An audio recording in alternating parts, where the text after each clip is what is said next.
to the Health Minister's assistant, Greg Savage. Everyone else has coronavirus.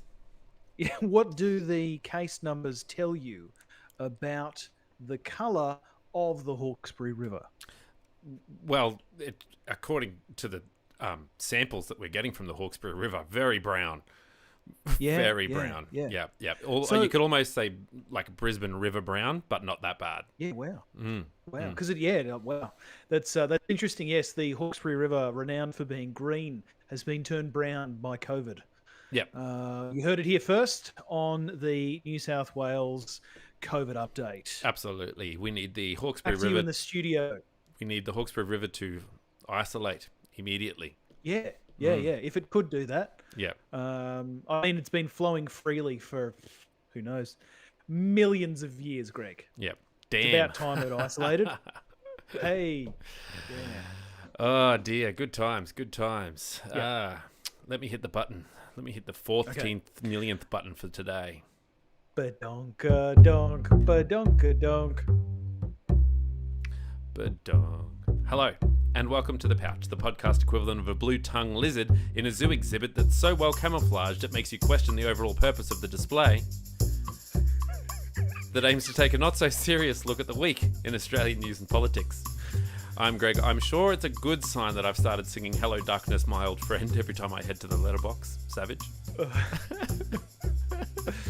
No, I'm Jake. I'm staying in the cave. On today's episode, we talk spelunking, exiting, excretions, and Greg, so very much more. I'm very excited, especially about the spelunking.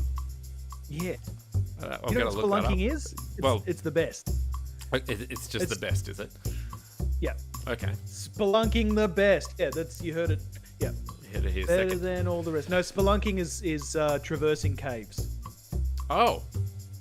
Yeah, it's cave Is that something you knew already? Yeah. Have you ever spelunked? It's such a great word. I have spelunked. Is that the past tense verb, spelunked? Do you say, so. I'm going to spelunk? Yes, you do. Yes. Or you could say, I'm going spelunking. Spelunked over there. Yeah, there's a tail joke in there. Anyway. And Jake, while we're as snug as a bug in this proverbial rug, I want to know how Australia is going in the Paralympics. Well, spoiler alert, actually really well. I mean, we're coming fifth. Okay. How did we go in the other Olympics? Or seventh, I think. Sixth or seventh, I think we were. I'm glad I'm not the only one who doesn't know. Well, actually the Paralympic tally looks remarkably similar to the Olympic tally. In the Olympics, it was US first, China, Great Britain, and then a couple of others, and then Australia. And in the Paralympics, it's China, Great Britain, the Republika. What is the Republika? Russian. Is that right? Russian Paralympics Committee, and then United States, and then Australia. So yeah, tremendous. There's a few really interesting sports in there. I don't know the name of any of them, but I can describe them. Would you like to hear the description of one? One of them's really interesting, Greg. Okay. It's where you so all of the participants are blind, and they completely cover their eyes if they're just sight impaired, and essentially it's a cross between soccer and some other kind of like air hockey. It's kind of like air hockey, except you're doing it with people and completely blindfolded. They have vents. They have vents underneath them. Yeah, exactly, with like air that. blowing up, propping them up. Yeah. Okay. Yeah. No, it's amazing. The ball is it has a bell in it, and all of the audience, all of the spectators are instructed to be silent, so that as the participants are blind, so that they're able to hear the ball and prevent the other person or the other team from scoring a goal by throwing it into their goal. Yeah, it's amazing sport, absolutely amazing. Don't know what it's called. It's just that the sheer athleticism of everyone at the Olympics is just so. I don't know, what's the word? Enamoring? Yes. Yeah. Is that a word? That's what I'd say. Yeah, absolutely. Yeah. Okay. Well, that's good. It must be from the 50s then. Those rubes. I don't mean to get too far off topic here. Yep. Although I do tend Can we just remain on topic, I do please, make Greg? a living from it.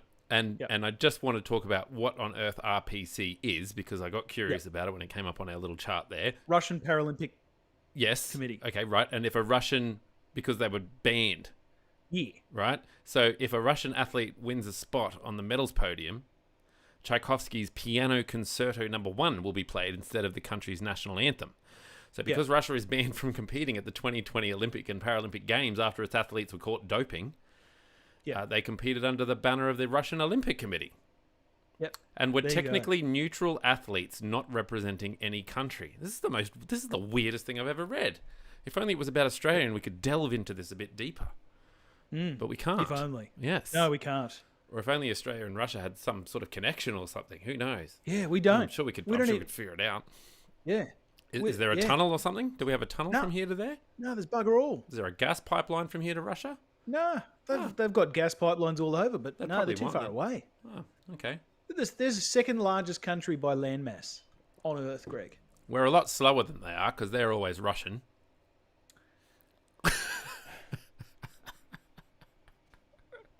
There are times, Greg, when I regret doing a podcast with you. That was really good. The contrast is amazing. In the spirit of reconciliation, the music stopped. In the spirit of reconciliation and recognition, we acknowledge the traditional custodians of the land on which Jake and I are podcasting today, and we recognise their continuing connection to land, water, and community. We pay respects to elders past, present, and emerging. We got a bit of a shout out there, Jake. We did, yes. Kryn Michael Down from the Mere Mortals podcast. Gave us a shout out, said that he likes the show, gave us a 5-star rating on iTunes. He did. Yeah, that's the appropriate number of stars. It is. Yeah. It's a good number. We wear it well. Yeah, we do. Yeah, 5. Yeah. Look I got 5 spots, 5 patterns on the plaid shirt. It's the theme. Yeah, you do. Sure. I have 5 brain cells, so there you go. Yeah. Sure. But also Anya, sent us a message with a link and a few photos. Australian politicians are mock-up or glow-ups, which was pretty fun. We'll put some links in the show description for everybody to play along at home. For shizzle, and we should mention that Kryn runs a Mere Mortals podcast, Deep Conversations with a Lighthearted Touch, and he had an episode recently with our friend of the show, Pete Smithson. Yes, from Aussie English podcast. It feels a bit odd calling Pete the friend of the podcast. You know, he's much more. He's he's a personal friend as well as a friend of the podcast. More of a boyfriend of the show. Yeah, you know? I like that. Yeah, let's start that. Let's start that. That's a thing now. That's a thing. Well, I've copied his haircut, so there's not much more. Oh, I love it. Anyway, what does it mean to have your cake and eat it too? Anyway, okay. The one time we treaded on his turf, and now he's never contacted us again. All right. Okay, breaking news, Jake. You've heard it here first. Australia in vaccine swap deal with Singapore. Have you heard about this? Yeah. Actually, I didn't hear it here first. I heard it earlier. Yeah, well, I think it was about 1 o'clock. Australia has agreed to swap vaccine doses with Singapore, accelerating our rollout. Prime Minister Scott Morrison has said he's pleased to announce today that we'll be boosting our September effort with a new dose swap deal with Singapore. I think people have gone to jail for that before, Jake, but not our Prime Minister. Which will see 500,000 Pfizer doses arrive this week for distribution next week. 500,000 more doses of hope, he said. 500,000 doses of hope, not like these other hopeless ones that we've had. Yeah. So it's referred to as a vaccine swap. What are they getting in return? Donkeys. Yeah. Four donkeys. One of the well-known exports and some magic Australia. beans. Yeah. I don't know. We've probably got some backed up wine at this point, don't we? Yeah, we do. Yeah. Well, you want some of the wine that China rejects? Yeah. Well, they get $500,000 back, like 500,000 doses back in December or something. Yeah, in December. But with interest, it's 500,001. Gotcha. Okay, so we're only down that one makes dose. sense. Yep. We're only down one dose, which I'm more than happy to sacrifice. So, Are doing my bit. you double dosed now? I'm double dosed. Yep. Hey, very nice. Yep. I got my second dose this weekend. My daughter's getting her first. No adverse reactions. no adverse reactions. Just my hair has decided to grow inwards now. Very nice. What were you saying? So I've got my second dose this weekend, as does my daughter has her first dose. So it's all very exciting. Lots of stuff happening. Lots of vaccines in arms. Yeah, and the conversation is gradually, the push is to get younger and younger kids more and more vaccinated, which will be very exciting. But yeah, so we're in a bit of a deal with them. So that's 500,000 more doses. Look, I don't know. Can I say that that's 250,000 people? Is that right? Yeah, I'm going to go with that. Yeah, well, actually, it'll be 500,000 first doses is the most likely scenario, and then the whatever's remaining in the stockpile will go, and whatever else is coming in will go to the second doses, etc. So yeah, because it's all about right now. It's about ensuring that we can get as many people in for their first dose as humanly possible. Based on their eligibility criteria, and then get them their second dose, assuming that it's there. Yeah, and it will be. We're doing very, very well at the moment, and shout out to Blacktown, in one of the New South Wales LGAs, which was listed last week as the highest ranking per capita, like the highest growth rate per capita for any place in the world for getting the vaccine. So really, really well done. But we won't focus too much on New South Wales, being Jake, we're a nationwide focused podcast. Yep. So let's narrow our attentions down to the sewage. And tracking that sewage down to the ACT. Talk us through why I don't need to worry about the sewage in Merimbula, particularly any links to the ACT.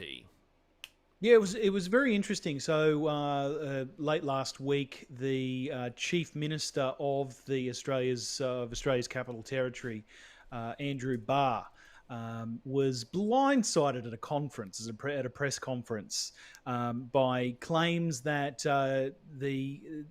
so there'd been, Greg, some fragments of COVID-19 found in sewage in the ACT, in the Merimbula area, which is extraordinarily close to New South Wales. But the deputy Premier of New South Wales, John Barilaro, who is, as we recognise on this podcast, a barrel o' laughs. Barrel o' laughs. Yeah, it's very bad. That in fact that all of those COVID fragments were definitely related to Canberrans, and in fact they were related to Canberrans who had fled down to the south coast into New South Wales. There's flooding camera. I do have some audio, Jake. Would you like to hear it? I would love to hear it. Goes for a minute. Very funny. Yep. I do want to touch on the sewage surveillance, especially in Merimbula, a high level of surveillance there, and we are concerned because of the proximity to Canberra, knowing that many Canberrans had moved down to the south coast. We have no known cases. It's been an area that's been quite clean from COVID for a very, very long time. I'm sorry to bring up the Merimbula sewage again. John Barilaro has directly pointed at the ACT as the cause of that. What is your response to Mr. Barilaro? Does John know something about the poo that other people don't? I don't know where he's getting that from. I mean, if he's got scientific evidence that can back it up, that it's Canberra poo, okay, all right. But, I mean, seriously. I'm just not interested in having whose poo it was arguments with John Barilaro at the moment, to be honest. Jasper. It was a he poo, she poo scenario. Isn't it fantastic? Anyway, I had to get the audio of that up because that was just fantastic. It was very, very funny. But yeah, look, I did make a note here that so the Canberra, the Chief Health Minister for Canberra, Mr. Andrew Barr, is a Labor person, and of course John Barilaro is the Nationals leader. So he's for New South Wales. So he's the Deputy Premier of New South Wales. So it is a little bit political there in the fact that having a little bit of to and fro, but it's quite funny. And I had Googled how long. Well, I wanted to know how long it was from Canberra to Merimbula, and it's a 3-hour drive. Which doesn't say a lot because it takes less than 2 hours to drive across all of ACT. Yeah, that's exactly right. Yeah, maybe an hour and a half. Yeah, well, it took me about 2 seconds to do it via, Google Maps. Just trying to figure it all out. And I missed it. There it was, God. Anyway, so I don't know who's travelling from Canberra to Merimbula, but anyway, and why they're probably John Barilaro. Probably, yeah. It sounds like something he would do, doesn't it? Anyway. I've got a little bit of a warm-up story. It's not really a no need to worry story, but I couldn't go past this one. It was a few weeks ago, and staying in the ACT, the man in charge of captioning the ACT's press conferences, a Mr. Bowie. His job is to basically, wait for the auto translate to happen and then correct any mistakes that happen along the way.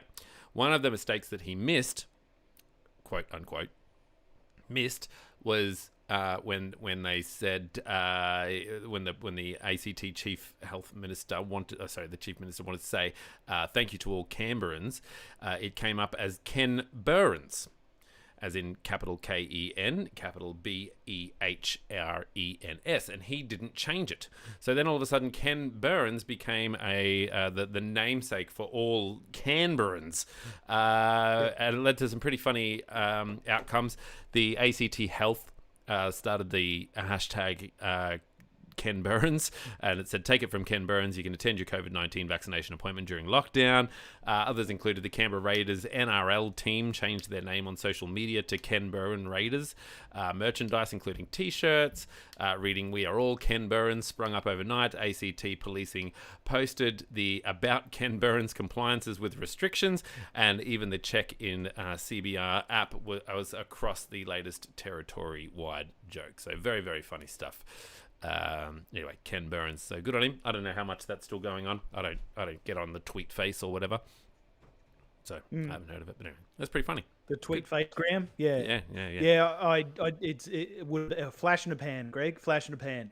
But I imagine it would have been a short-lived but very, very funny. Yeah, good on him. You got to have your 15 minutes of fame, and like I say, maybe he missed it, maybe he didn't. Who really knows? Yeah. Hey? Who really knows? Yeah. Maybe his best mate's name is Ken Burns, and he was just doing a shout out to Ken. Maybe.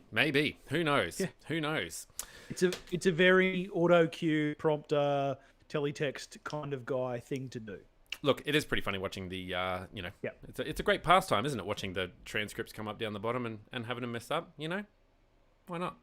Yeah. Well, so as I go to bed every night, Greg, as I go to bed every single night, I turn the TV down very low, so as not to disturb my wife, and I read the teletext. Well, it's amazing. Look, with all these press conferences happening, I've started just putting headphones on while the press conference is happening and just imagining, that they're saying what I want them to be saying, Yeah. New South Welshmen will be released from their lockdowns within the coming hours. Yeah, exactly.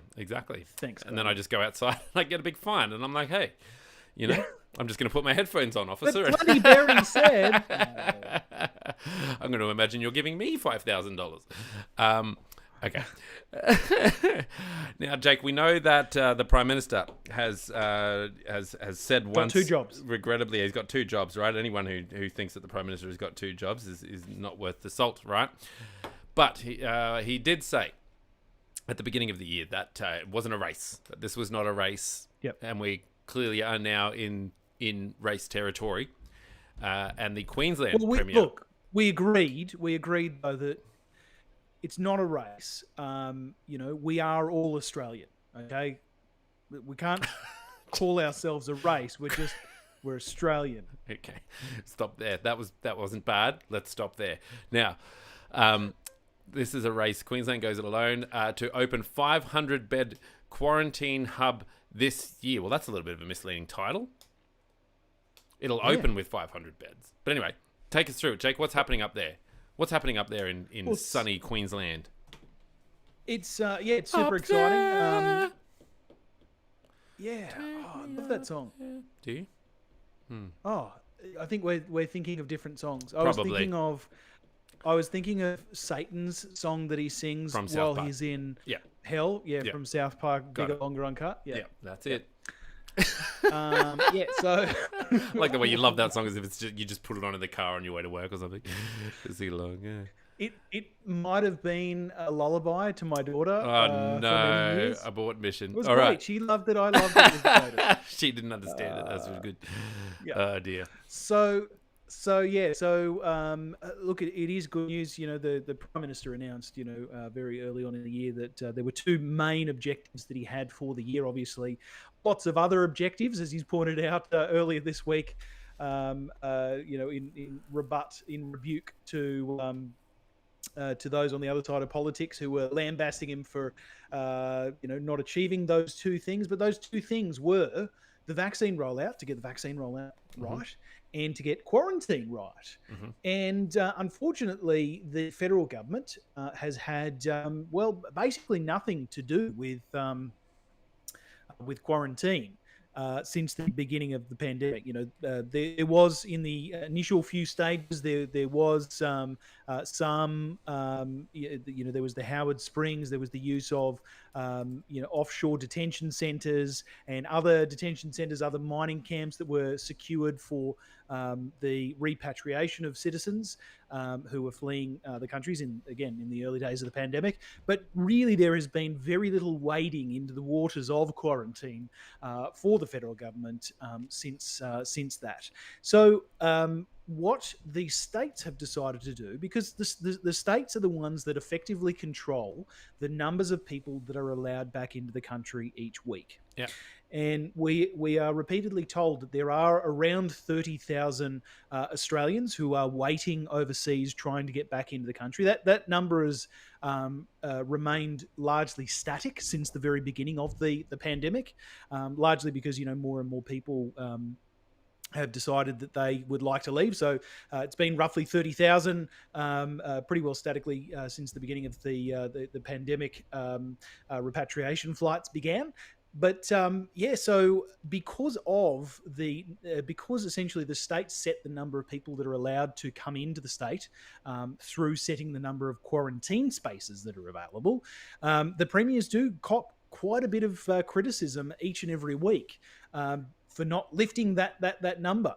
And we definitely know that it is inappropriate to have quarantine facilities in your major city centres, because although they are close to hospitals and other amenities, they are also close to populations. And most of the outbreaks that have occurred, particularly with Delta, have occurred because of hotel quarantine breaches. Yes. So Queensland has taken the initiative. It was something that was actually raised towards the beginning of the year when the Prime Minister went on a handshaking tour around Queensland. Always goes well. The Premier suggested that there was this really great site in Toowoomba, which is the site of an old mine that has been since abandoned. So there's a very large mining camp there, complete with dongers, complete with amenities, really just needs some sprucing up.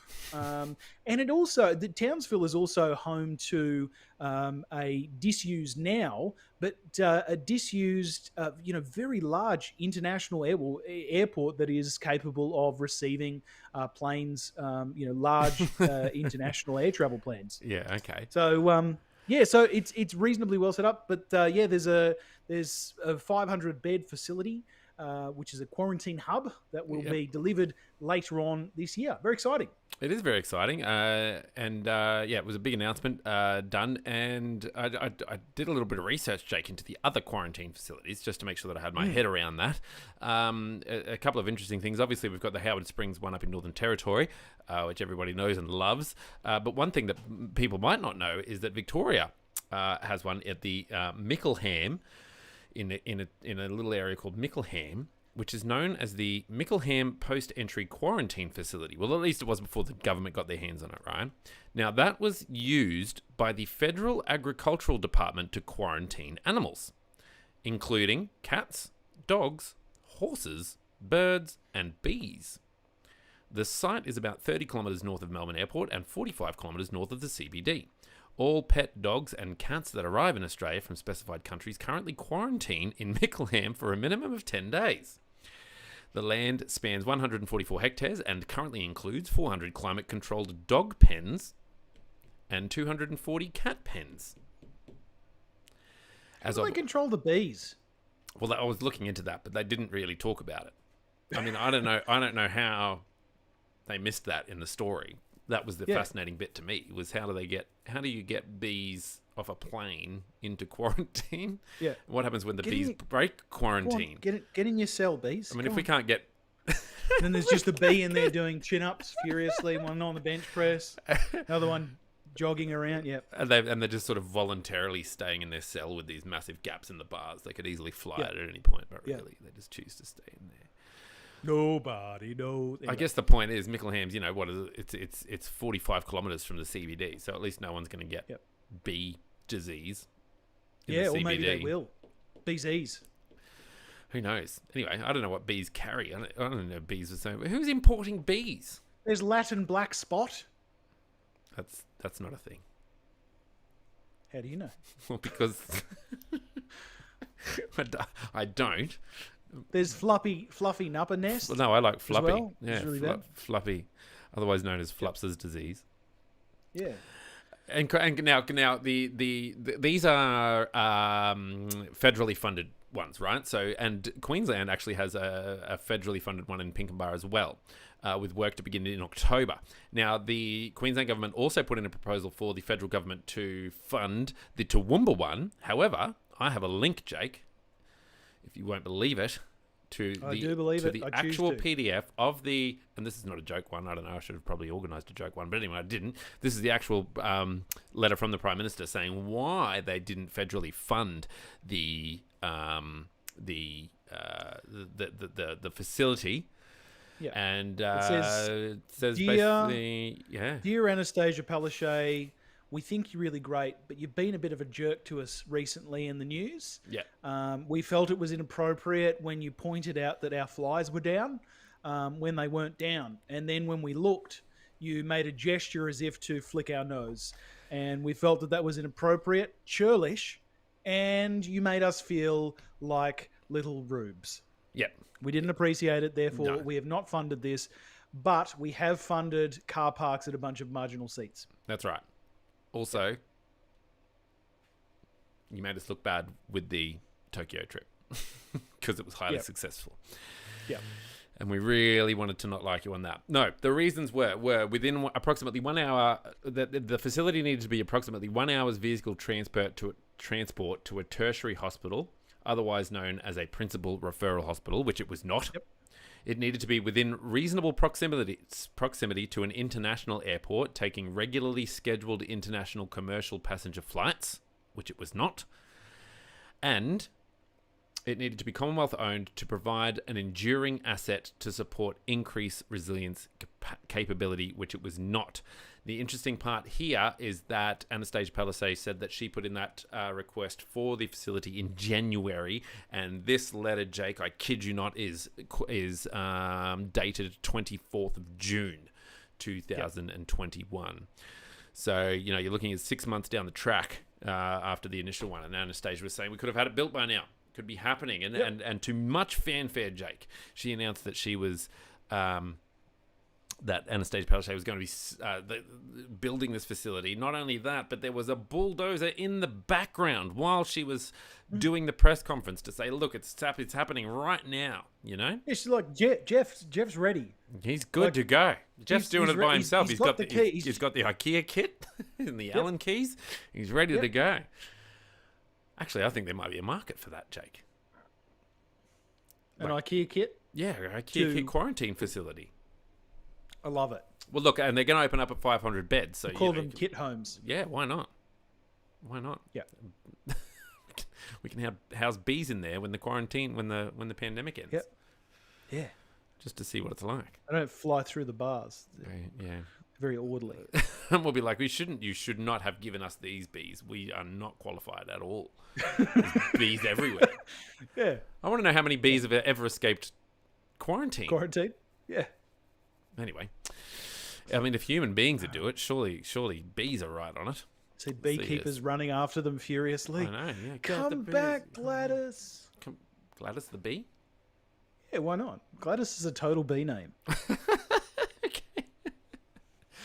All right, let's try and tackle the next easy issue to tackle, Jake, which is Afghanistan. Oh, great. Now, we should point out that neither Jake nor I are journalists, and that you should definitely look into this much more. We'll try and keep as many facts as we can to this particular story, but we'll also try to let you know when we've reached our limit of facts, which is pretty much it for me. That's it. I'm done. Afghanistan is a country. That's about all I've got. No, it's not. Yeah. The people of Afghanistan are a proud, and it's so sad, Greg. It's I really feel for. I have a lot of former military veterans, or they are veterans now, who served in the Afghan conflict for Australia.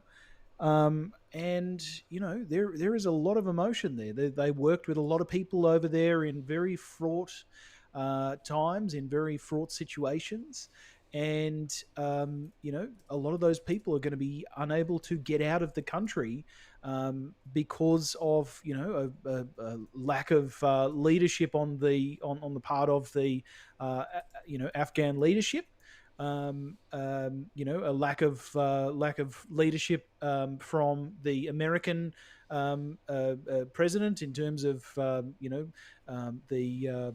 orderly exit, an exit that wouldn't have just stimulated the presence of the Taliban to completely reemerge and take power over again. In our case, in the case of Australia, it's a day late and a buck short. We seem to fail to read the intelligence reports, or the intelligence reports were a failure. We failed to plan to get people out. It seems that in the last few days, just prior to the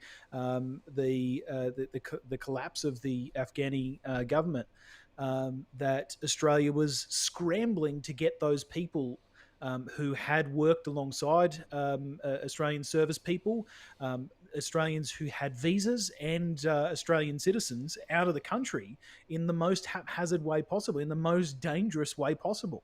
It's just so sad.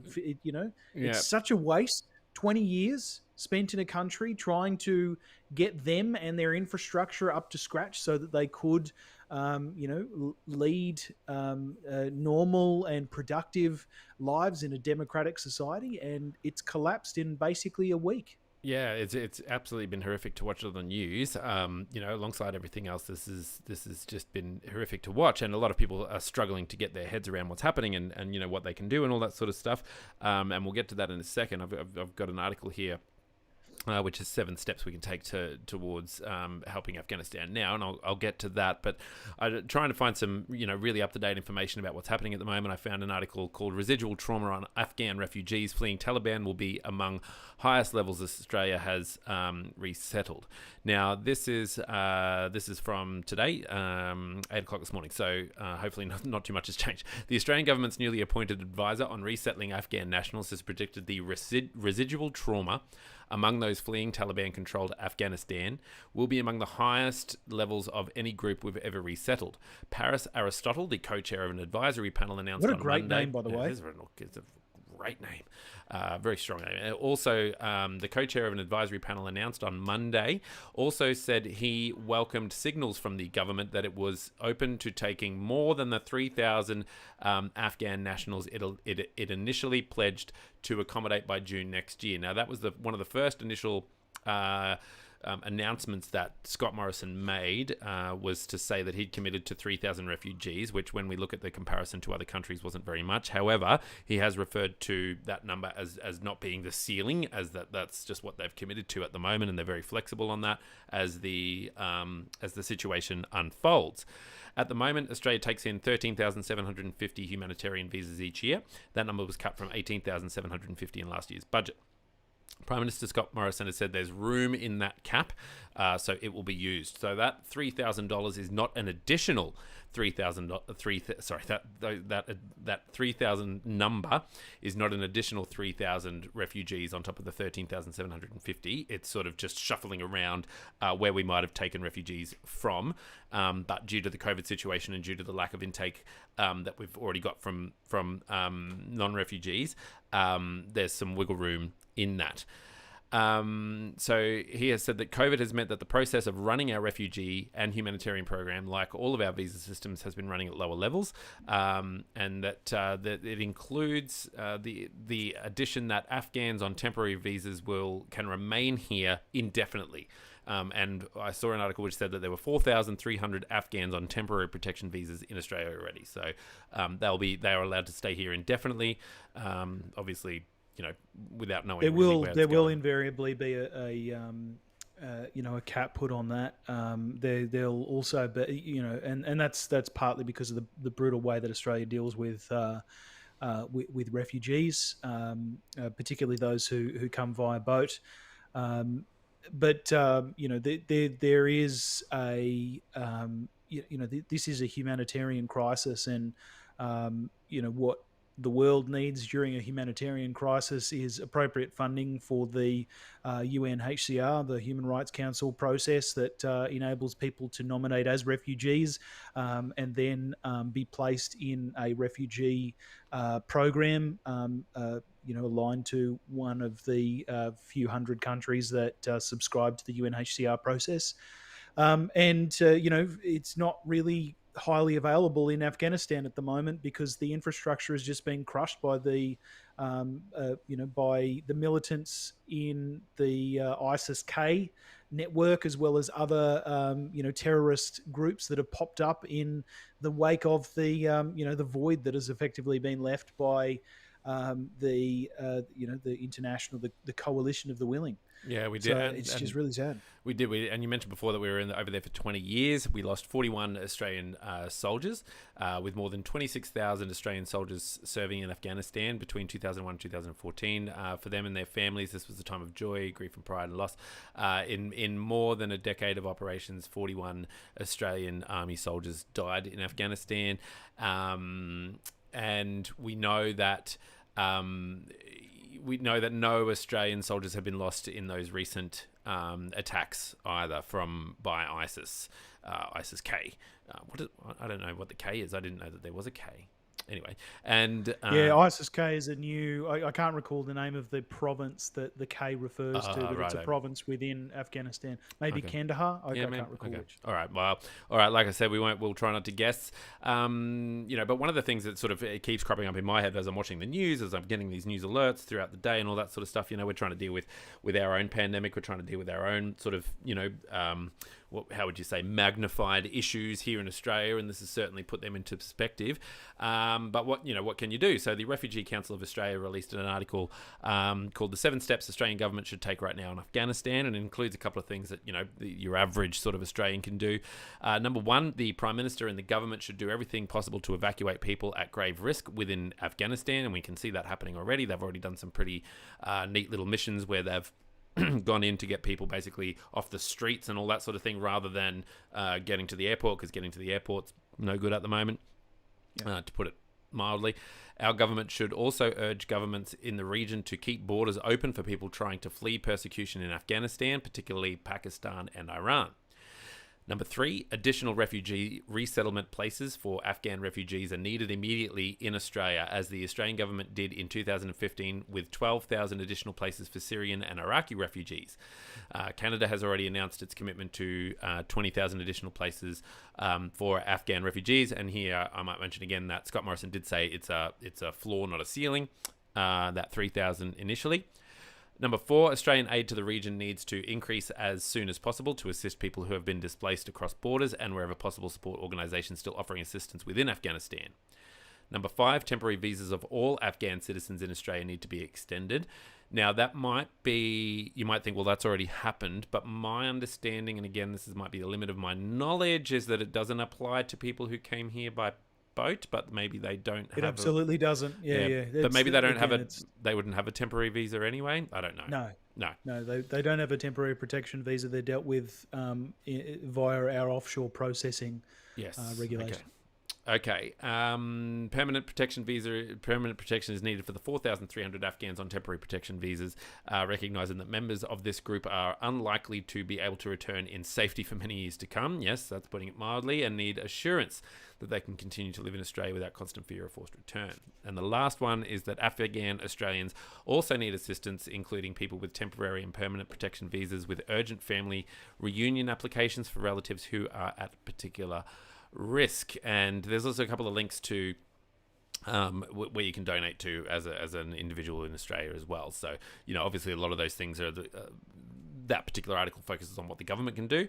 And there's a few little things that you can do here in Australia as well. And it's been really heartwarming to see, all of these, this sort of coalition of organisations coming together and really supporting, these people and Afghans who are here right now.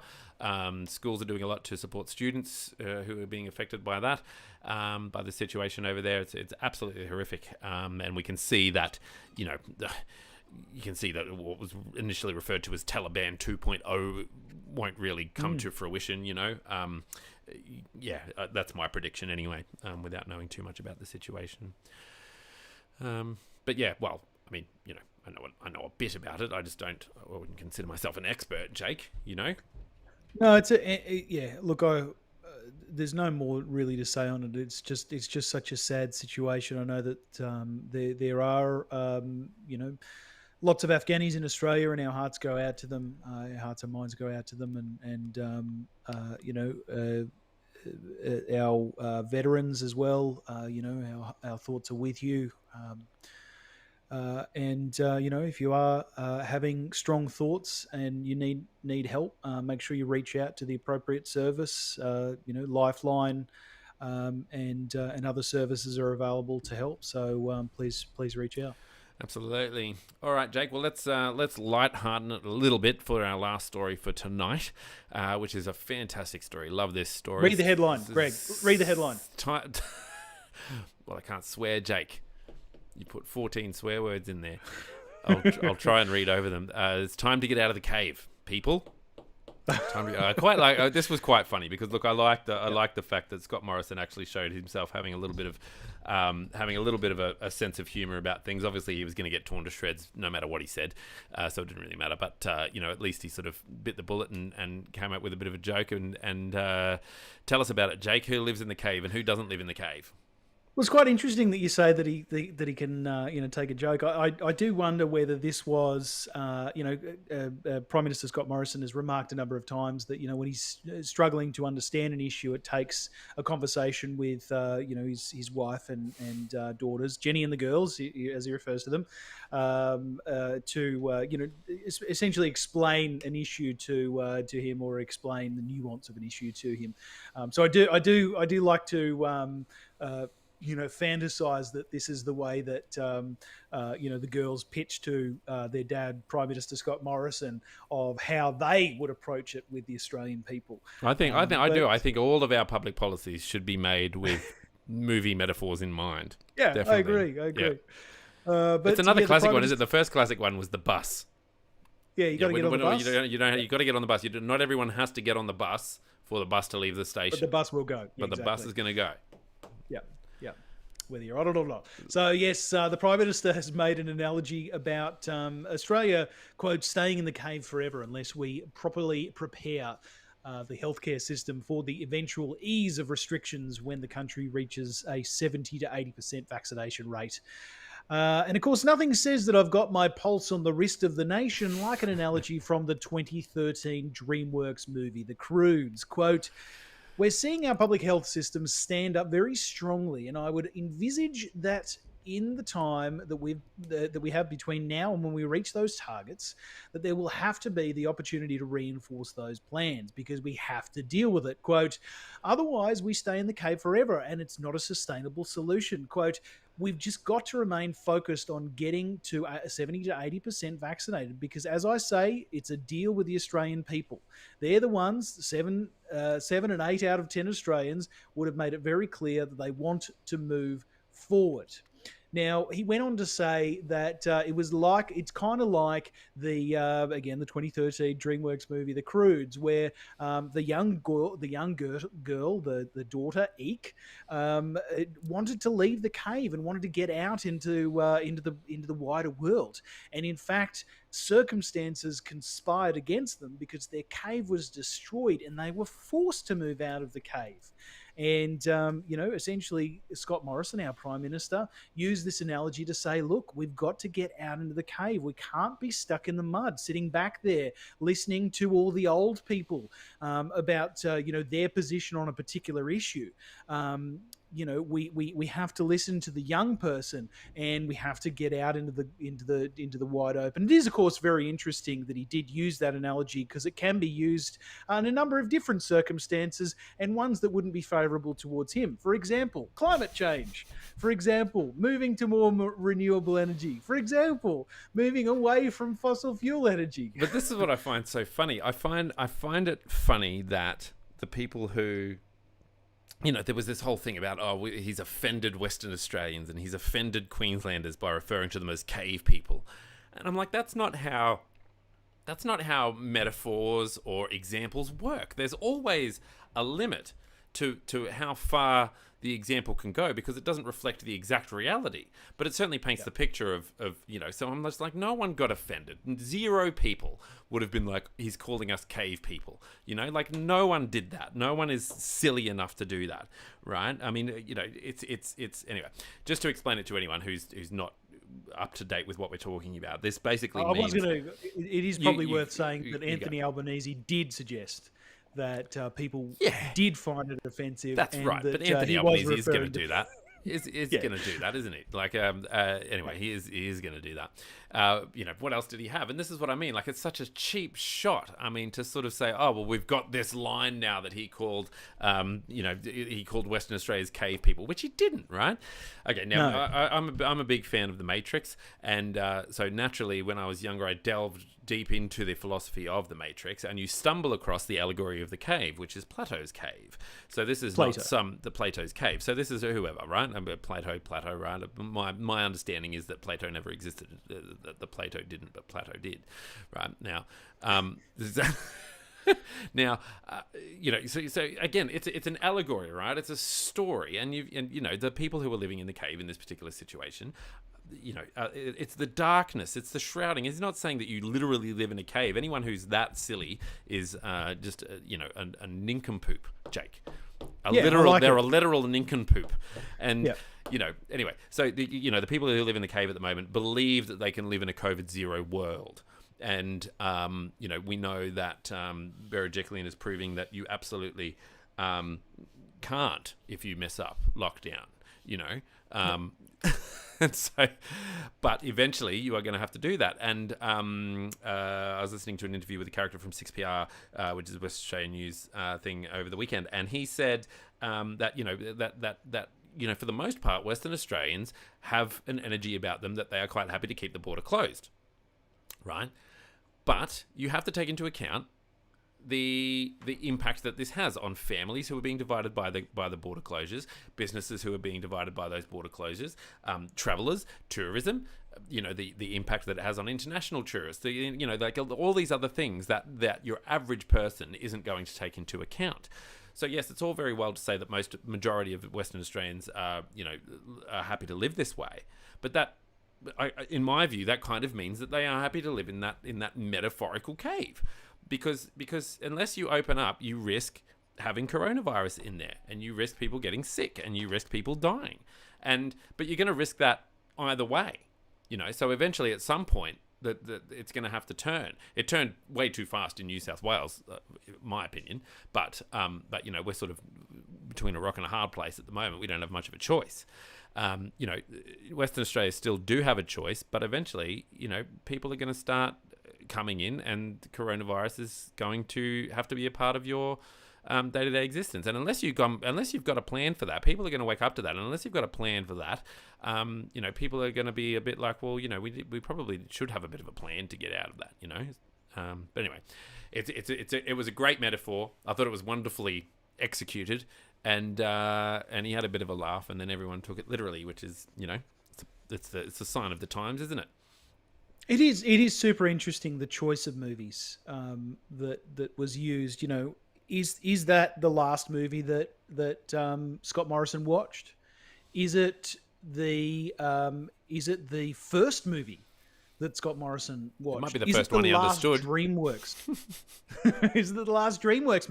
Look, all of these I have all of these questions about Scott Morrison's movie watching habits that, frankly, weren't answered by the press conference about, you know, his love for the Croods. Yep. Well, I presume. I mean, look, you know, is it DreamWorks? Is it? What are they? Shrek. Yeah. Sure. I mean, you could use any metaphor there you wanted to, really. Yeah. You know. Yeah, you want to come out of the swamp. You got to come out of the swamp. What about the onion? Greg? The layers of the onion. You know, you don't want to stay living in the onion forever. You know. Yeah, everybody loves parfait. That's right. You know. Anyway, who knows? Who knows? Exactly. Very, very good. But it certainly allows us to have a good discussion. Now, Jake, I'm more than happy to gloss over this final little one. We're 51 minutes in. What do you think? Oh, let's gloss so hard over it that we finish the show. All right, no worries. And just for the record, Tony Abbott went to India and said that it was a bit of a double finger stick up to China, discreetly. So classic. That's classic that story Tony done. Abbott. Maybe we should do all our stories like that. Classic Tony Abbott. Yep. Yeah, well, he went there as a trade envoy. Yeah. And that's good. Came back and said that was not the only reason that he went there. Yeah, look, I think the only disappointing part about that story is that he came back. Snap. Yeah, I know. No, I quite like Tony Abbott. He's one of my favourite seemingly alive politicians. I know, and I had a wonderful opportunity there for an onion segue. Yeah. Didn't even do it. Yep. Didn't even do it. Didn't even say you speaking weren't in of the onions. mindset for it. No. Speaking of onions, it's time to finish the show. Speaking of onion eaters. Time to cry. Anyway, yeah, good on him. Look, you know, it's nice that he's got another job, isn't it? It is good. Yeah, look, nothing says I'm a former Prime Minister like doing odd jobs around the country. Yeah. I mean, look, you know, it looks pretty good.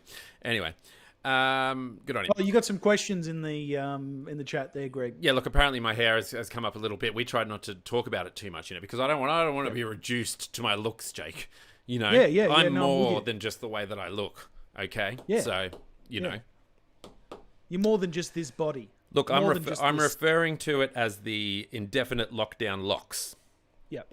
Right, and I blame Gladys Berejiklian for it, and you're more than welcome to as well. The day that she was meant to announce that we could go to the hairdresser if we were double vaccinated, she didn't.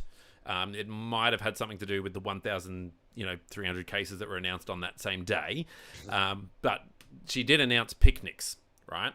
Yeah. Now I'm not going to a picnic looking like Cousin It. Okay, I'd much rather go looking like Pete Smisson. So that's why.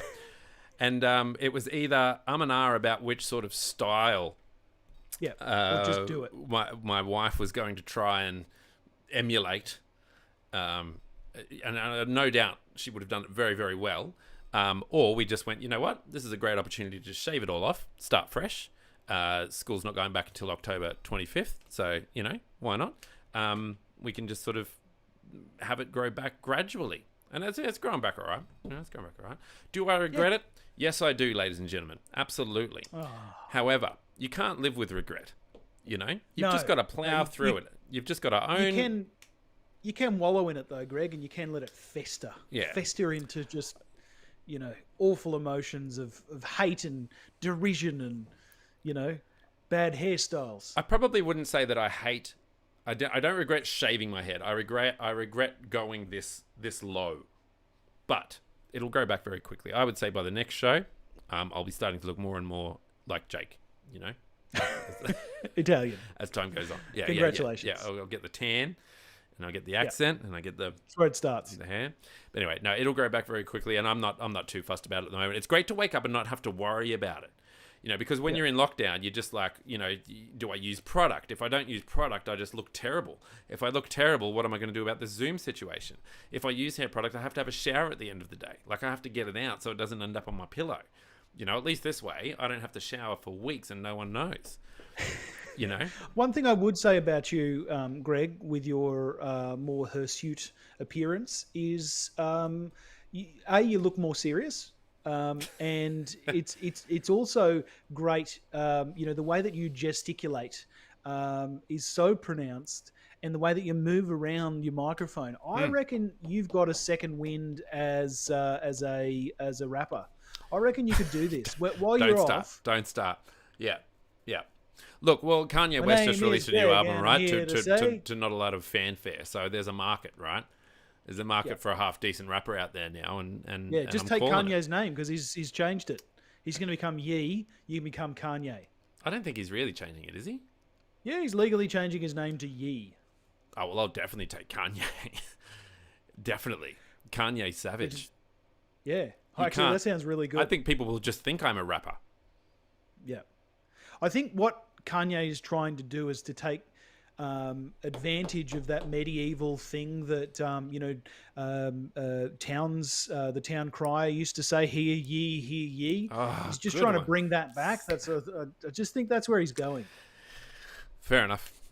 That and more dad jokes on the next episode of Pouch. Now, we did start by talking about Russia, and we did finish by talking about Kanye West. So there you go. Yep. Maybe we are branching out. Maybe we are going to steal those boys from the Politics Over Coffee boys and start doing international affairs. You know, Kanye West's new album. What is? You mean those boyfriends of the show? They are boyfriends of the show, aren't they? Hey, anyway. This is not why people listen to the show, Jake. But once they've done figuring out if they like this new direction that we're going in, well, hang on, let me press the button. Savage direction. Exactly. What would you like them to do? Yeah. Love it. Go to patreon.com/the Pouch of the Podcast and consider becoming a patron. There's lots of options there, but you do get lots of reasons. There's lots of incentives to contribute to the show. But if you're not ready for that level of intimacy, that's fine too. Find your podcast listening application of choice and rate us favorably. A few stars. What's a few stars between friends? Well, a few stars between is a lot, Jake. Exactly. But giving us a favourable rating, Greg. Giving us a favourable rating. Yeah. It's good. It helps people to find us, but it also makes us feel all warm and fuzzy. Just like Kryn Michael Down did from the Mere Mortals podcast. To check it out. I'm sure we'll get an invitation to be on that show before too long. Right, Kryn? Yes. Right. Send us another message. Here you go. And if you want to share the love, you can do so by telling your friends, families, and or foes to head to thepouchofthepodcast.com where they can choose their favourite podcast player of choice and subscribe that way. Jake. Spotify. Mic drop. No, we're not on Spotify or Apple Music or Apple Podcasts. We are on Spotify, and it's now my favourite podcast listening application. Is it? Did you move from Apple? Did you? I did, because you can't delete the shows. Have you tried asking Siri? You said, Siri, delete the show. Siri, can I delete this frickin' podcast, please? I'm done listening to it. If you throw your phone in a river, that'll delete it. Yes, then I get a new phone. Great. I love this idea. Yeah. That's good. See, then you can stick with Apple. Then I'll get one with bigger storage and it'll be fine. Yeah, look, I see a lot of articles about Apple Podcasts not being a great podcast. People use Overcast and things like that. Yeah. Anyway, I'm just sticking around because this is the most viewers we've had all show. We've got 5 people listening in, so I just thought, well, bugger it, let's give them a show. Let's start again. Yeah, let's just... let's start again. Hello, and welcome to the Pouch Part 2. Yeah, this is the Pouch After Dark, where Jake and Greg discuss their fan theories of what politicians do in the real national cabinet. Try and get out? Try and unlock it? They're like, Why are we in a cabinet, guy? Put this cabinet here. Pauline put the cabinet here. Bloody Pauline. Yeah. The taxpayers, they pay for rooms. Why are we in a cabinet? Oh, I found the scotch. Oh, there's this bottle of Grange from 1982. Damn, it's empty. Yeah. Let's just pee in that bottle. That's left over from the last time Barnaby Joyce was locked in here. It's Barnaby P. Very nice. Barnaby Joyce? Oh, good one. That's a good one. You. I'd buy it. It's a zinger. Yeah, it is a zinger. All right. Now, do we have to wait for the music to finish now? No, I think we just cut it off right in the middle. This is the part of the show where Jake's either really busting to go to the toilet or he needs to make dinner. And he's waiting for me to wrap it up. And he's being very polite about it. Greg, I've eaten and I've gone to the toilet. Have you? We could go for another hour. Well, I mean, give or take, because I actually need to go to the bathroom. Yeah. Ladies and gentlemen, this is normally the part of the show where Greg either needs to go and make dinner or rush to the bathroom. Yeah. All right, I'm going. See ya.